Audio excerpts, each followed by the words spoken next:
आज कनी गोदरेजची गाडी मागवलेली आणि ती सकाळी लवकर आलती.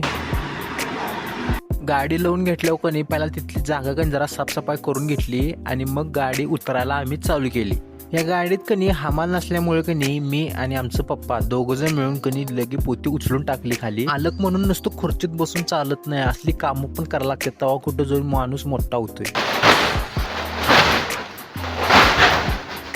ही गोदरेजची सगळी पोती उतरून झाल्यावर कधी दुसरीकडनं आणि बारामती ॲग्रोची की नाही ती पण गाडी आलती, पण त्यात हमाल होता त्यामुळे आम्हाला काय विषय नव्हता एवढा.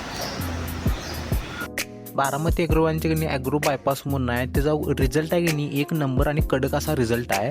पोती उतरून झाल्यावर की नाही बाहेर की नाही मोठ्यानंच पाऊस आलता. पाऊस जो थांबलेला पण 2-3 दिवस ते एकदमच पडालता. त्यानंतर संध्याकाळी मंडपात कनी आम्ही पोरं सगळी बसलेलो 11:30 वाजूपर्यंत काय, आणि संध्याकाळी 11:30 वाजता की नाही पबजीचा डाव चांगलाच रंगलेला. पुढच्या येणाऱ्या नवीन ब्लॉगसाठी सबस्क्राईब करायला विसरू नका काय रेला.